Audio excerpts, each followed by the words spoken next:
राजकुमार वंश महल के बगीचे में उदास बैठा था। उसके चेहरे पर पिता की यादों की छाया थी। तभी वहाँ उसका हमउम्र मंत्री रतन सिंह आ पहुँचा। क्या हुआ राजकुमार? आज आप इतने उदास क्यों बैठे हैं? आप आज राज दरबार में भी नहीं आए। आपकी अनुपस्थिति सबको खल रही थी। हाँ, मंत्री जी, आप तो जानते हैं कि कुछ वर्ष पहले मेरी माँ और पिता जंगल में शिकार करने के लिए गए थे और फिर कभी लौट कर नहीं आए। मंत्री जी, मैं क्या बताऊं, आज मुझे मेरी माँ और पिता की बहुत याद आ रही है। राजकुमार की बात सुनकर मंत्री रतन भी गंभीर हो गया। ओह, अब राजकुमार, शायद आप भूल रहे हैं कि आपके माँ और पिता के साथ मेरे पिता मंत्री जगन्नाथ भी गए थे। वो भी कभी लौट कर नहीं आए। हाँ मंत्री जी, आपके पिता एक कुशल मंत्री थे, इसीलिए हमने उनके स्थान पर आपको रखा। हमारे पिता के शासनकाल में वो मंत्री थे और हमारे शासनकाल में उनके पुत्र का मंत्री होना हमारे लिए गर्व की बात है। इतना कहकर राजकुमार वंश चुप हो गया। कुछ देर का सन्नाटा छा गया। हाँ, न जाने महाराज, महारानी और मेरे पिता को जमीन निगल गई या आसमान निगल गया। मैंने सैनिकों को भेजकर जंगल का चप्पा चप्पा छान मारा, पर किसी का कुछ पता नहीं चला। मंत्री जी, हम अपने पिता की एक तस्वीर बनवाना चाहते हैं, उनकी याद में, उनके सम्मान में। एक काम करिए, आप जाइए और किसी ऐसे कुशल चित्रकार को खोजकर लेकर आइए जो हमारे पिता के चित्र को हूबहू बना सके। मंत्री रतन सिर झुकाकर राजकुमार की आज्ञा स्वीकार कर वहाँ से चला गया। कुछ समय बाद राजकुमार वंश अपने राज दरबार में बैठा था। चारों ओर सन्नाटा पसरा था। मंत्री रतन वहाँ आ पहुँचा। राजकुमार वंश, वैसे आपके पिता को भी अपने चित्र बनवाने का बड़ा शौक था। मतलब उनके समय में भी एक मशहूर चित्रकार हुआ करता था। हाँ, नीलमणि। वो हरियापुर गांव में रहता है। वैसे संभव है कि उसने आपके पिता को देखा हो। यदि आप कहें तो मैं कल ही चित्रकार नीलमणि को दरबार में बुला लेता हूँ। इतने प्रतिष्ठित चित्रकार को बुलाकर हम उसकी कला का अपमान नहीं करना चाहते मंत्री जी। हैं? अपमान? आपके कहने का अर्थ क्या है राजकुमार? हम कुछ समझे नहीं। कहने का अर्थ यह है कि हम स्वयं उनके पास जाएंगे। कल ही आप हरियापुर गांव जाने की व्यवस्था कीजिए और आप भी हमारे साथ चलेंगे। अगले दिन राजकुमार वंश और मंत्री रतन हरियापुर गांव के लिए रवाना हुए। कुछ ही देर में वो गांव की सीमा पर पहुँचे। वहाँ एक बुजुर्ग व्यक्ति पेड़ के नीचे बैठा था। प्रणाम बाबा। बाबा, क्या आप बता सकते हैं कि चित्रकार नीलमणि का घर कहाँ है? ओह, चित्रकार नीलमणि, वो देखो, वो जो सामने पुराना घर है ना, वही नीलमणि का है। राजकुमार वंश और मंत्री रतन सीधा उस घर की ओर बढ़ गए। रतन ने दरवाजे की कुंडी खटखटाई। कुछ देर बाद एक सुंदर युवक बाहर निकला। आप कौन हैं? मैं इस राज्य का मंत्री रतन सिंह हूँ और ये है हमारे राजकुमार वंश। हमें आपके पिता नीलमणि से मिलना है। ये सुनकर युवक की आंखें भर आईं। मैं नीलमणि जी का पुत्र हूँ। आदित्य नाम है मेरा। मैं अपनी बहन राधा के साथ यहाँ रहता हूँ। मेरे पिता 10 वर्ष पहले अचानक से लापता हो गए और फिर कभी लौटे नहीं। क्या कहा? लापता हो गए और वापस नहीं आए? आदित्य कुछ नहीं बोला। उसकी आंखें छलक उठी और वो भीतर चला गया। मंत्री रतन ने जाकर सारी बात राजकुमार को बताई। ओह, ये तो बड़ा ही विचित्र मामला है मंत्री जी। मतलब आपके पिता, मेरे माता पिता, वो भी तो वर्षों पहले लापता हुए और अब देखिए ये चित्रकार नीलमणि भी। मंत्री जी, मुझे लगता है कि इन घटनाओं का कोई गहरा संबंध है आपस में। चलो उससे बात करते हैं। राजकुमार वंश और मंत्री रतन घर के भीतर प्रवेश कर गए। अंदर एक सुंदर स्त्री झूले पर बैठी रोटियां बना रही थी। देखो आदित्य, तुम मुझे पूरी घटना बताओ कि आखिरकार तुम्हारे पिता लापता कैसे हुए। राजकुमार जी, जब मैं 10 वर्ष का था तब महाराज विक्रम हमारे घर पर आए थे। उस समय उनके मंत्री जगन्नाथ हुआ करते थे। महाराज अपना चित्र बनवाना चाहते थे, वो भी हरियापुर गांव के जंगल में एक सुंदर से तालाब के किनारे। उन्होंने मेरे पिता से कहा कि यदि वो सुंदर चित्र बनाने में सफल हुए तो वो उन्हें मुंह मांगा इनाम देंगे। मेरे पिता बड़े खुश हुए और महाराज और मंत्री के साथ चले गए। और ऐसा गए कि बस फिर कभी वापस नहीं आए। ओह, तो क्या तुमने उन्हें ढूंढने का प्रयास नहीं किया? राजकुमार, मैं तो केवल 10 वर्ष का था और मेरी बहन राधा 8 वर्ष की। 2 दिन तक मैंने अपने पिता का इंतजार किया। हम एकदम टूट गए थे। फिर गांव के मुखिया के पास गए। उन्होंने आश्वासन दिया कि वो खोज करवाएंगे। कुछ दिनों बाद उन्होंने कहा कि महाराज विक्रम और महारानी रुक्मणी वो भी जंगल में शिकार करने के लिए गए। जब वो लौटेंगे तभी कुछ पता चलेगा। मैं बहुत दिनों तक प्रतीक्षा करता रहा, लेकिन फिर सुनने में आया कि महाराज और महारानी भी जंगल से कभी वापस ही नहीं लौटे। उसके बाद मैंने सब कुछ भाग्य के भरोसे छोड़ दिया, क्योंकि मुझे अपनी बहन राधा की भी देखभाल करनी थी। बस। राजकुमार वंश गहरी सोच में डूब गया। सब घटनाएं जैसे किसी रहस्य की डोर से जुड़ी हों। राजकुमार वंश ने आदित्य के चेहरे को बहुत गौर से देखा। कुछ देर बाद वो बोला, आदित्य, जिस तरह तुम्हारे पिता का गायब होना एक रहस्य है ना, उसी तरह से मेरे माता पिता और मंत्री रतन के पिता का गायब होना भी एक रहस्य बना हुआ है। और मुझे लगता है कि शायद कुछ रहस्य ऐसे होते हैं जो कभी खुलते नहीं। कुछ दिनों से ना मेरे पिता की याद मुझे बहुत सता रही है और मैं चाहता हूं कि तुम मेरे पिता की तस्वीर बनाओ। क्या तुमने मेरे पिता को देखा है? आदित्य की आंखों में आंसू चमक रहे थे। उसकी स्मृतियां ताजा थीं। मैं आपके पिता को कैसे भूल सकता हूँ? उनकी छवि मेरे दिमाग में आज भी बसी हुई है। हाँ, तो फिर तुम उनकी छवि को तस्वीर में उतार दो। मैं चाहता हूं कि तुम मेरे पिता की तस्वीर उसी तालाब के किनारे बनाओ जिस तालाब के किनारे वर्षों पहले मेरे पिता ने अपना चित्र बनवाने के लिए तुम्हारे पिता को चुना था। आदित्य तैयार हो गया।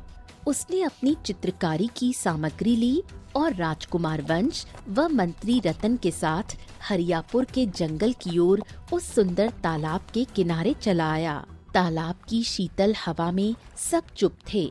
आदित्य ने चित्र बनाना शुरू किया। कुछ समय बाद उसने राजा विक्रम की एक सूक्ष्म और जीवंत तस्वीर बना दी, इतनी सजीव कि राजकुमार प्रसन्न हो गया।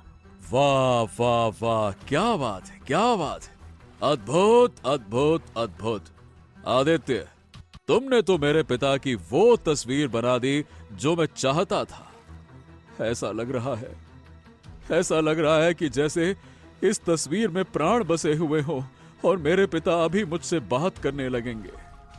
आदित्य, तुम्हारी कला बेमिसाल है, अद्भुत है, अद्भुत। इतना कहते ही अचानक तालाब में उथल पुथल हुई। तालाब से एक बड़ा विचित्र मेंढक, जो सामान्य मेंढक से काफी बड़ा था, निकला। वो फुसफुसाता हुआ तस्वीर के पास आया और तालाब के किनारे की कच्ची मिट्टी तस्वीर पर फेंक दी। मिट्टी गिरते ही तस्वीर बिगड़ गई। अरे, ये क्या हो गया? मेरे पिता की तस्वीर को एक मेंढक ने बिगाड़ दिया। मेंढक मिट्टी फेंककर फिर तालाब की ओर लौट गया। तस्वीर बुरी तरह बिगड़ चुकी थी।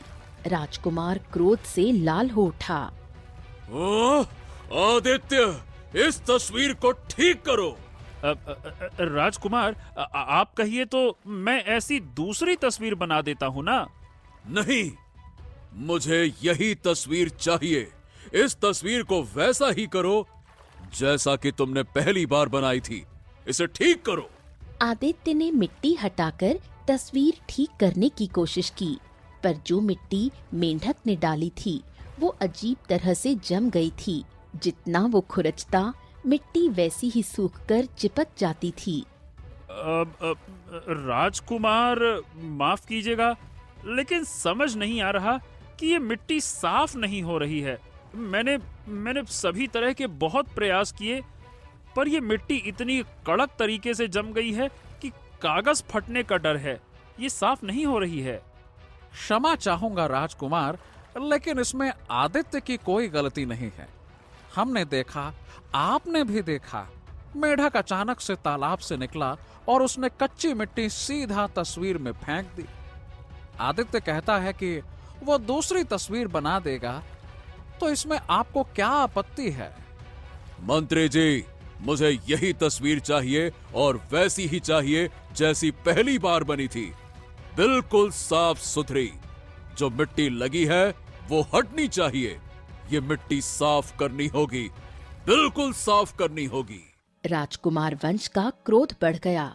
सुनो आदित्य, मैं तुम्हें 3 दिन की मोहलत देता हूं। इस तस्वीर को सही करके राज दरबार में ले आओ। तब तक मैं तुम्हारी बहन को अपने महल में बंद करवा देता हूं। वो वहां रहेगी। अगर 3 दिन में तुम तस्वीर सही करके महल नहीं ला पाए तो फिर अपनी बहन की लाश ले जाना महल से। मंत्री रतन चौंक गया। मंत्री, इसमें चौंकने की आवश्यकता नहीं है। तुम वही करोगे जो हमने कहा है। आदित्य की बहन को बंदी बनाकर महल ले आओ। ये हमारा आदेश है। इतना कहकर राजकुमार वंश अपने घोड़े पर चढ़कर चला गया। हाँ, मुझे क्षमा करना आदित्य, मैं मजबूर हूँ। राजकुमार के आदेश की अवहेलना नहीं कर सकता।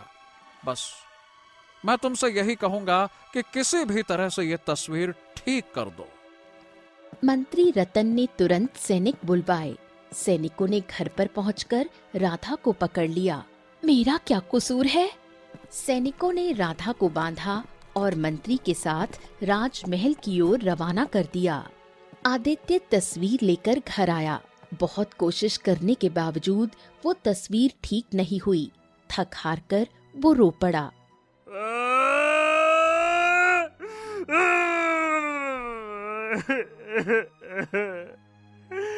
हे भगवान, अब मैं करूं तो करूं क्या?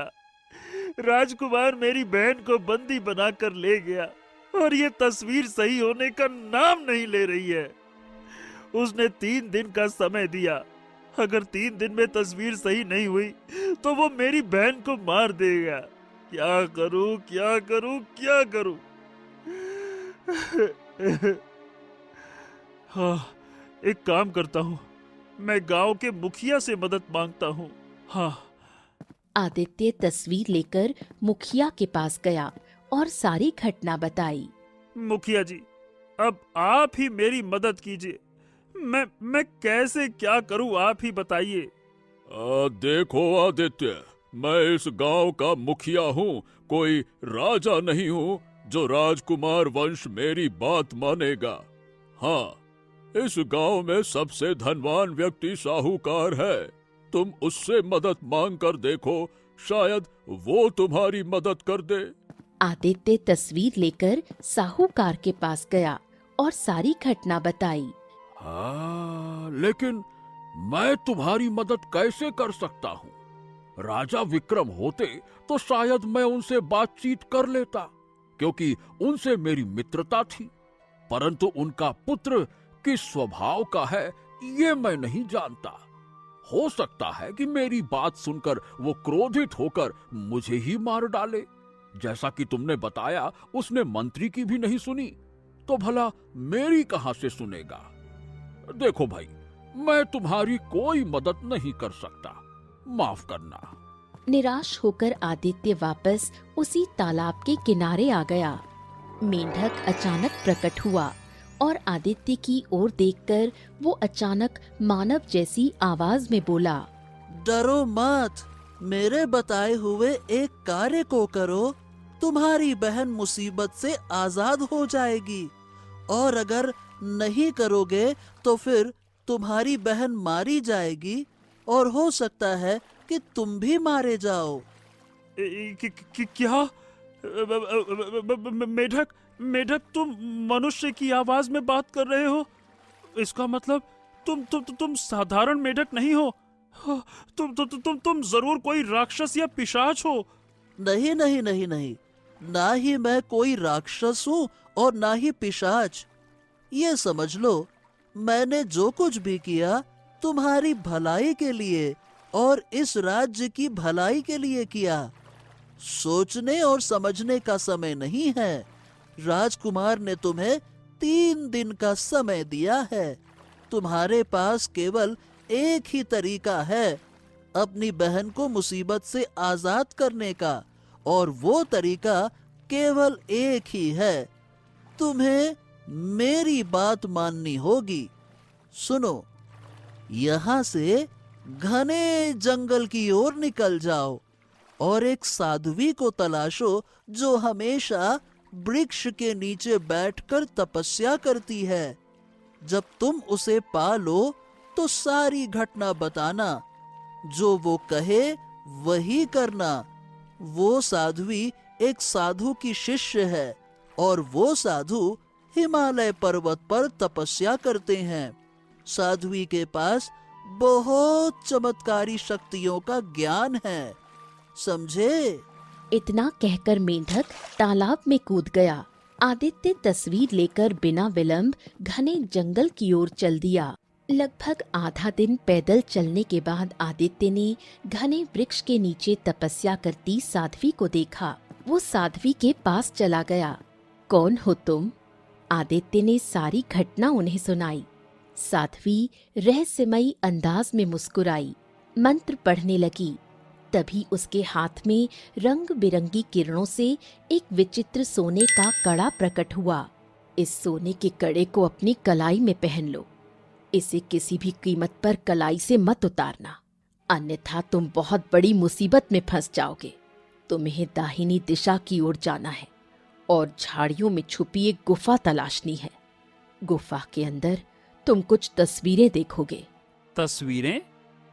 किन की तस्वीरें? सवाल ये नहीं कि वो किन की तस्वीर होगी, सवाल ये है कि उन्हें किसने बनाया। जिसने भी वो तस्वीर बनाई है उसके हस्ताक्षर तस्वीरों में मौजूद होंगे। तुम उनके हस्ताक्षरों को देखकर सब समझ जाओगे। तुम उन तस्वीरों को बाहर निकालकर मेंढक के तालाब के नजदीक ले जाओ। आगे का काम मेंढक तुम्हें बताएगा और फिर तुम सच्चाई तक पहुंच जाओगे।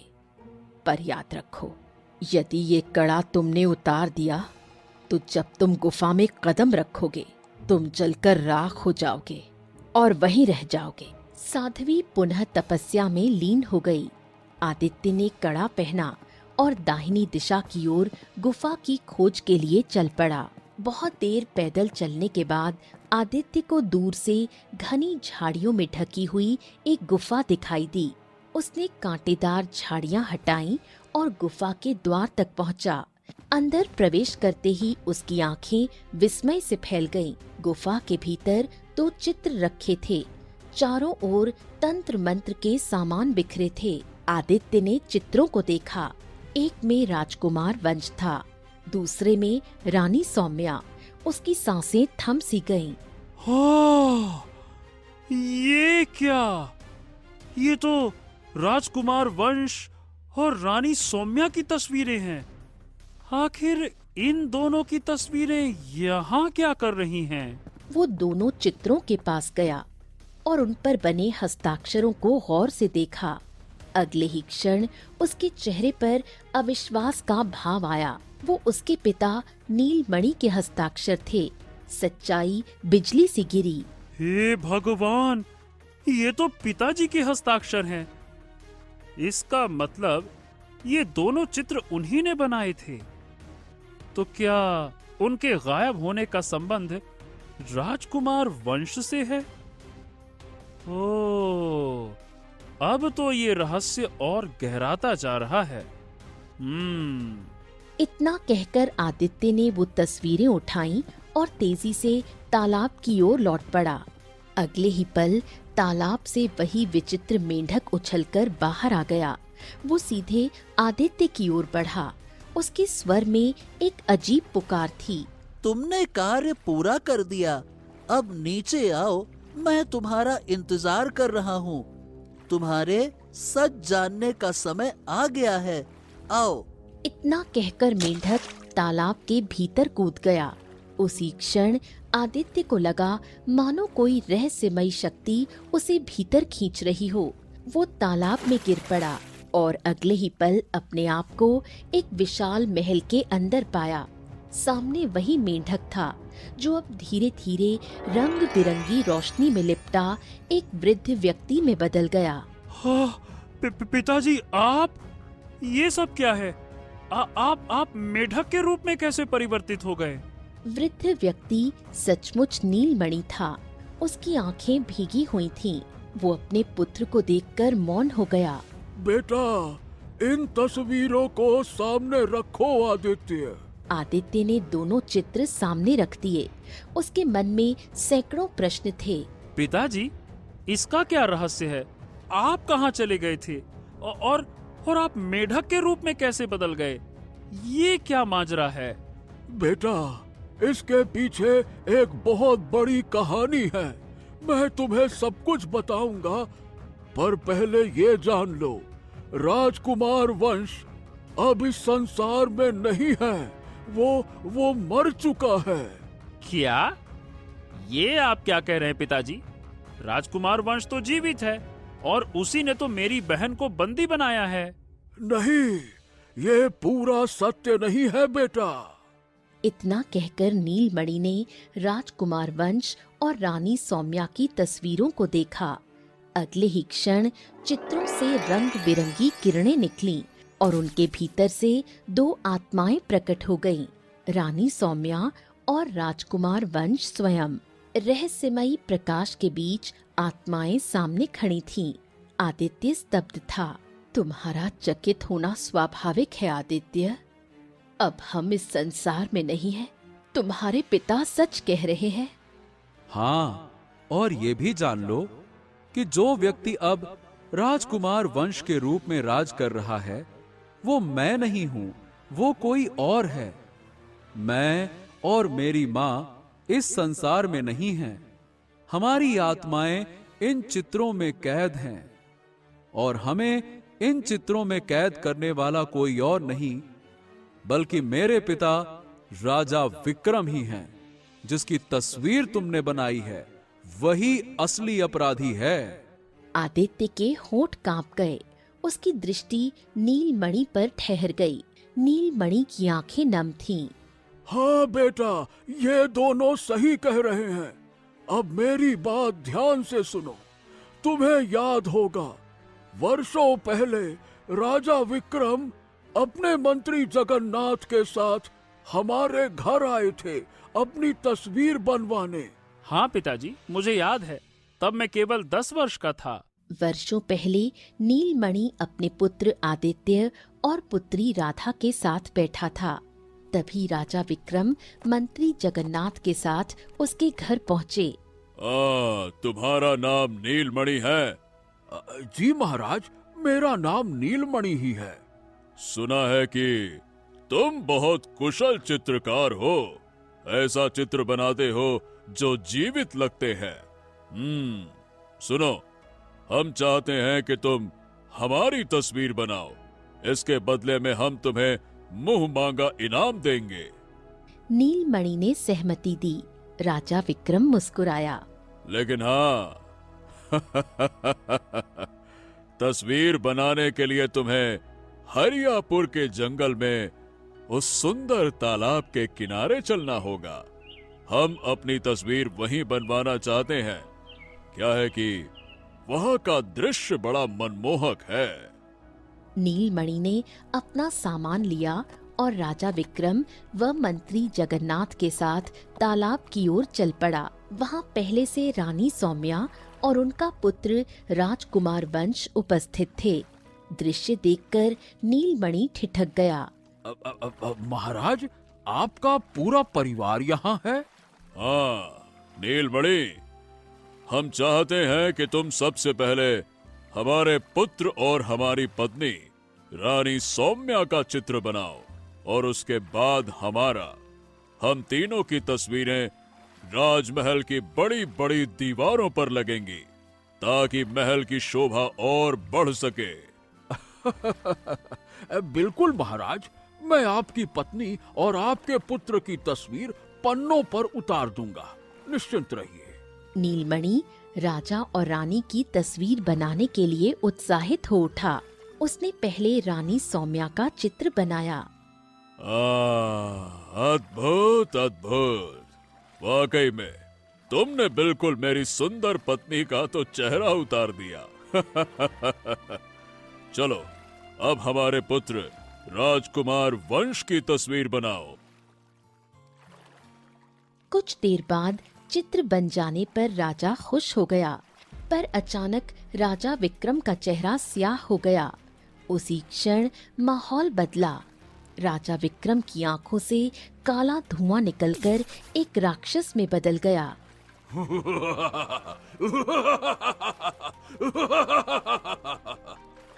चित्रकार ने वाकई में बहुत ही अच्छी तस्वीर बनाई है। अब तेरी पत्नी और तेरे पुत्र की आत्माएं इन चित्रों में सदा के लिए कैद हो जाएंगी। इतना कहते ही राजकुमार वंश और रानी सौम्या के शरीरों में आग लग गई। वो जलकर राख बन गए। कुछ समय बाद तेज रोशनी निकली और वो दोनों चित्रों में समा गए। मंत्री जगन्नाथ और नीलमणि हैरान रह गए। महाराज, ये सब क्या हो रहा है?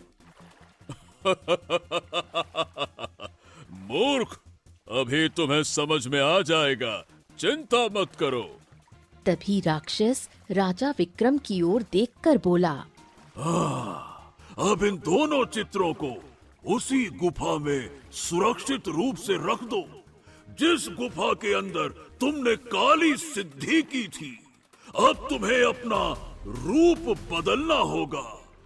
कुछ समय बाद तुम्हें किसी ऐसे महान चित्रकार को तलाशना होगा जो पहली बार में तुम्हें देखे बिना तुम्हारी बेहतरीन तस्वीर बना दे।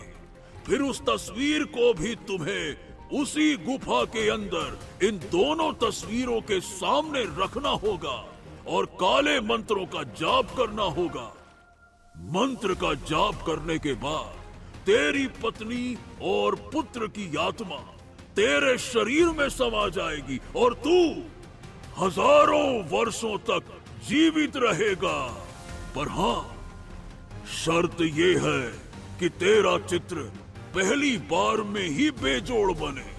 अगर पहली बार की तस्वीर खराब हो गई तो सिद्धि विफल हो जाएगी और तेरा अंत निश्चित है फिर। और उसके बाद तेरा वजूद सदा सदा के लिए मिट जाएगा। अब पर यदि मैंने रूप बदल लिया तो चित्र कैसे बनवाऊंगा? राक्षस की आंखों से रंग बिरंगी किरणें निकलीं। तभी राजा विक्रम राजकुमार वंश के रूप में परिवर्तित हो गया। तू अपने पुत्र के रूप में किसी अच्छे चित्रकार को खोज और बिना वहां मौजूद रहकर भी अपनी तस्वीर बनवा। बस यही तेरे अमर होने की परीक्षा है। इस मंत्री ने तो मेरा रहस्य जान लिया है, तो ये मेरे उद्देश्य में बाधा डाल सकता है। तभी राक्षस की आंखों से आग निकली और मंत्री जगन्नाथ जलकर राख हो गया। राक्षस गायब हो गया। राजा विक्रम ने गुस्से में नीलमणि की ओर देखा और तुरंत तलवार निकाली और नीलमणि की ओर बढ़ा। और तू भी इस रहस्य को जान गया है। तुझे मैं मारकर तालाब में फेंक दूंगा ताकि कोई तुझे ढूंढ ना पाए। मैं तेरे ही जैसा कोई दूसरा चित्रकार तलाश लूंगा। विक्रम ने तलवार चला दी। नीलमणि घायल होकर तालाब में गिर पड़ा। विक्रम अब राजकुमार वंश के रूप में दोनों तस्वीरें लेकर जंगल की गहराइयों में गुम हो गया। ये सुनकर आदित्य स्तब्ध रह गया। राजा विक्रम नहीं जानता था बेटा कि ये तालाब श्रापित है।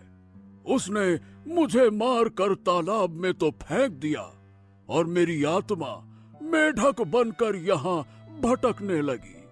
कुछ समय बाद मुझे एक साध्वी मिली। मैंने उसे सब कुछ बताया। साध्वी ने कहा कि संसार में केवल एकमात्र ऐसा चित्रकार है जो राजा विक्रम की तस्वीर आंखों के सामने ना देखकर भी बना सकता है, और वो तुम्हारा पुत्र आदित्य है। साध्वी ने मुझे पूरी योजना बताई। इसीलिए जब तुमने राजा विक्रम की तस्वीर बनाई, तब मैंने उस तस्वीर पर तालाब से छलांग मारकर मिट्टी उस तस्वीर पर फेंक दी, ताकि विक्रम अपने मकसद में सफल न हो पाए। और वो कड़ा जो साध्वी ने दिया था, वो तुम्हारी रक्षा करेगा बेटा। इसी बीच रानी सौम्या की आत्मा बोली, अब इन तीनों तस्वीरों को ले जाकर राज दरबार में दिखाओ। विक्रम चकित हो जाएगा। तुम्हारे कड़े से रंग बिरंगी किरणें निकलेंगी और राक्षस का जादू विक्रम से समाप्त हो जाएगा। तब वो अपने असली रूप में आएगा। फिर तुम सच्चे मन से कामना करना कि ये तस्वीरें जलकर राख हो जाएं। जैसे ही तीनों तस्वीरें उसके सामने जलेंगी, विक्रम सीधे नर्क में चला जाएगा और हमारी आत्माओं को मुक्ति मिल जाएगी। अपनी आंखें बंद करो आदित्य। आदित्य ने तुरंत अपनी आंखें बंद की। एक पल के भीतर रंग बिरंगी किरणें उसके चारों ओर फैल गईं। जब उसने आंखें खोली, वो तालाब के बाहर खड़ा था, मानो कोई अदृश्य शक्ति उसे ऊपर खींच लाई हो। उसके हाथों में तीनों चित्र चमक रहे थे। आदित्य तीनों तस्वीरें लेकर राज दरबार पहुंचा। दरबार में मौन छाया था। राजकुमार वंश, जो असल में राजा विक्रम था, सिंहासन पर बैठा हुआ था। क्या तुमने मेरी तस्वीर को सही कर लिया? हाँ राजकुमार, मैंने तीनों तस्वीरें पूरी तरह से सही कर दी हैं। आदित्य ने तीनों तस्वीरें दरबार के मध्य रख दी। जैसे ही चित्र धरती से स्पर्श हुए, वातावरण में अजीब सी कंपन उठी। विक्रम की आंखें चौड़ी हो गईं। हाँ? ये क्या? ये तस्वीर तुम कहाँ से लेकर आए? अचानक आदित्य के कड़े से रंग बिरंगी किरणें निकलकर राजकुमार वंश के शरीर पर पड़ी। अगले ही पल राजकुमार का रूप बदल गया। उसकी आंखों के सामने राजकुमार वंश राजा विक्रम में परिवर्तित हो गया। दरबार में सन्नाटा छा गया। मंत्री रतन और सारे दरबारी स्तब्ध रह गए। महाराज, ये क्या हो रहा है? उसी समय दोनों तस्वीरों से तेज रोशनी निकली और राजकुमार वंश व रानी सौम्या की आत्माएं प्रकट हो गईं। सुनो सब लोग, ये व्यक्ति मेरा पिता नहीं बल्कि एक राक्षस है, जिसने अमरता पाने के लिए अपने ही पुत्र और पत्नी की हत्या कर दी। हमारी आत्माओं को इन चित्रों में कैद कर दिया ताकि ये सदा जीवित रह सके। इसको अमरता प्राप्त करनी है, इसीलिए इसने हमारे साथ ये किया, और यही राज्य का सबसे बड़ा अभिशाप था। आदित्य सारी घटना मंत्री रतन को बताते हुए बोला। इतना ही नहीं मंत्री जी, इसने आपके पिता मंत्री जगन्नाथ की हत्या की थी और मेरे पिता नीलमणि को भी मारकर तालाब में फेंक दिया। राक्षसी शक्ति का सहारा लेकर इसने अपना रूप अपने ही बेटे में परिवर्तित कर दिया, और सबसे बड़ा झूठ तो ये बोला कि राजा विक्रम और उनकी पत्नी रानी सौम्या शिकार करने के लिए जंगल गए हैं, जबकि सच तो ये है कि इसी ने अपनी ही पत्नी और अपने ही बेटे की हत्या कर दी और आपके पिता की भी हत्या की और मेरे पिता की भी हत्या का यही जिम्मेदार है। इसे जीवित रहने का कोई अधिकार नहीं है। इतना बोलकर आदित्य ने दृढ़ निश्चय से अपनी आंखें बंद की। उसके कड़े से तेज किरणें निकलने लगीं। तीनों चित्रों में आग भड़क उठी। आग की लपटें पूरे दरबार में फैल गईं। राजा विक्रम चीख उठा, नहीं नहीं नहीं नहीं नहीं नहीं नहीं, ये नहीं हो सकता। नहीं नहीं। अचानक वहां राक्षस प्रकट हो गया। उसके चेहरे पर क्रूर हंसी थी।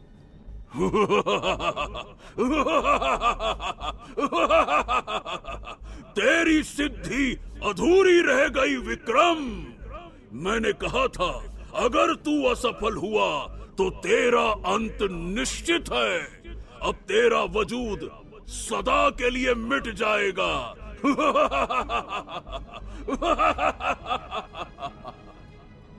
इतना कहकर राक्षस गायब हो गया। राजा विक्रम का शरीर जलने लगा। कुछ ही क्षणों में तीनों चित्र राख बन गए। राजकुमार वंश और रानी सौम्या की आत्माएं प्रकाश बनकर आकाश में विलीन हो गईं। राजा विक्रम का शरीर धधकती ज्वालाओं में बदलकर राख बन गया। मंत्री रतन आदित्य के पास आया। आदित्य, मुझे तभी से शक था जब राजकुमार ने तुम्हारी बहन को बंदी बनाया, और आज जाकर सच्चाई आखिरकार सामने आ ही गई। आदित्य, अब इस राज्य को एक सच्चे और न्यायप्रिय शासक की आवश्यकता है। मैं चाहता हूं कि अब तुम इस राज्य के राजा बनो, क्योंकि तुम्हारे कारण ही ये सत्य सामने आया। उसी क्षण सैनिक राधा को दरबार में लाए। उसकी बेड़ियां खोल दी गईं। वो अपने भाई को देखकर मुस्कुराई। आज से आदित्य इस राज्य के राजा घोषित किए जाते हैं। ये वही चित्रकार हैं जिसने श्रापित चित्रों से इस राज्य को मुक्ति दिलाई। राजा आदित्य की जय हो। जय घोष से दरबार गूंज उठा। राज्य में शांति लौट आई। तो दोस्तों, कहानी कैसी लगी कमेंट बॉक्स में जरूर बताइए। चैनल को जरूर सब्सक्राइब कीजिए।